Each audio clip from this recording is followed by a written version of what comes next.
Hi friends, நீங்க என்னதான் யூடியூப்ல உங்க ஒன் டேவை செலவு பண்ணி நீங்க வீடியோ போட்டாலும் அதுக்கான போதுமான அளவு வியூஸே வர மாட்டீங்களா அப்படின்னா நான் சொல்றேன். இந்த ஸ்டெப் எல்லாம் நீங்க ஃபாலோ பண்றீங்களா அப்படின்னு நோட் பண்ணிக்கோங்க.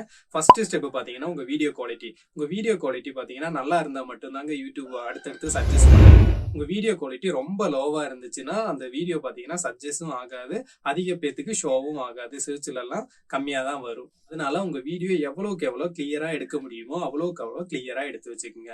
ரெண்டாவது பாத்தீங்கன்னா ஆடியோ குவாலிட்டி. இந்த ஆடியோ குவாலிட்டி பாத்தீங்கன்னா அதுவும் இதே மாதிரி தாங்க. ஒரு வீடியோக்கு ஆடியோ நல்லா இல்லாட்டினா அந்த வீடியோ யாருமே பார்க்க மாட்டாங்க.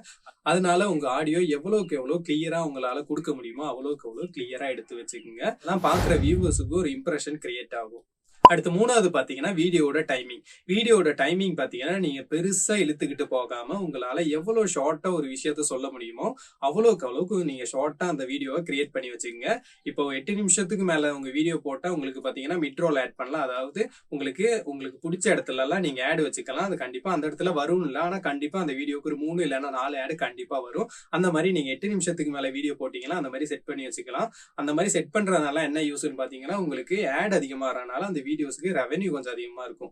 இந்த மாதிரி நீங்க பண்றதுக்கு வேண்டிய ஒரு 4 நிமிஷத்துல முடிக்க வேண்டிய வீடியோஸை வேணும்னா இழுத்து ஒரு 8 நிமிஷத்துக்கு இழுத்தீங்கன்னா கண்டிப்பா பாக்குற வியூவர்ஸுக்கு ஒரு கடுப்பை தான் ஏற்படுத்தும். ஏன்னா ஒரு சிம்பிளா இருக்கிற விஷயத்த பெருசா சொல்லிக்கிட்டே இருந்தா யாரும் பார்க்கவும் மாட்டாங்க, உங்களுக்கு ஸ்கிப் பண்ணி போறதுக்கு நிறைய வாய்ப்பு இருக்கு. இதனால உங்களுக்கு வாட்ச் ஹவர்ஸும் கம்மியாகும், அவங்க சப்ஸ்கிரைபர்ஸும் பண்ண மாட்டாங்க. அடுத்து நாலாவது ஸ்டெப் பாத்தீங்கன்னா அந்த வீடியோ டைமிங். வீடியோ டைமிங் நீங்க எந்த டைமிங்ல அப்லோட் பண்றீங்க அப்படிங்கறத நீங்க கரெக்டா ஃபாலோ பண்ணிக்கங்க.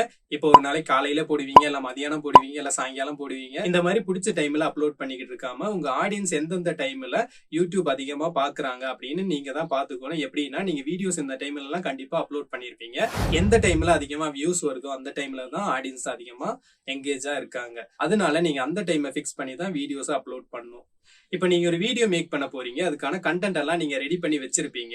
இப்ப எக்ஸாம்பிள் ஒரு மொபைல் போனை நான் இப்ப ரிவ்யூ பண்ண போறேன்னா அந்த மொபைல் போனோட நேம் நான் அடிக்கடி அந்த வீடியோல சொல்லணும். அதாவது தொடர்ச்சியா சொல்லிக்கிட்டு இருக்க கூடாது. அந்த வீடியோட இடையில அந்த மொபைல் போனோட நேம் பாத்தீங்கன்னா நான் சொன்னேன்னா அது பாத்தீங்கன்னா யூடியூப் அல்காரிதம் படி வீடியோஸ்ல எல்லாம் யூஸ் பண்ணுவோம் பாத்தீங்களா அந்த வேர்டிங்ஸ் எல்லாம் பாத்தீங்கன்னா உங்க வீடியோ சர்ச் பண்ணும்போது முன்னாடி கொண்டு வரதுக்கு ஹெல்ப்ஃபுல்லா இருக்கும். அதனால அந்த மாதிரி வேர்டிங்ஸ் யூஸ் பண்ணி பழகுங்க. இப்ப நான் கடைசியா சொல்ல போற ஸ்டெப் தாங்க முக்கியமான ஸ்டெப். இது நீங்க எல்லா வீடியோஸுக்கும் நீங்க ஃபாலோ பண்ணணும்.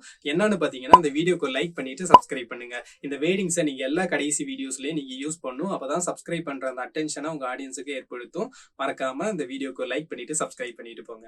இப்ப நான் சொன்ன ஸ்டெப் எல்லாம் நீங்க ஃபாலோ பண்ணி ஒரு வீடியோ மேக் பண்ணி போட்டு பாருங்க. அது எப்படி இருக்கு அப்படிங்கறத அந்த வீடியோ கமெண்ட் செக்ஷன்ல கமெண்ட் பண்ணுங்க.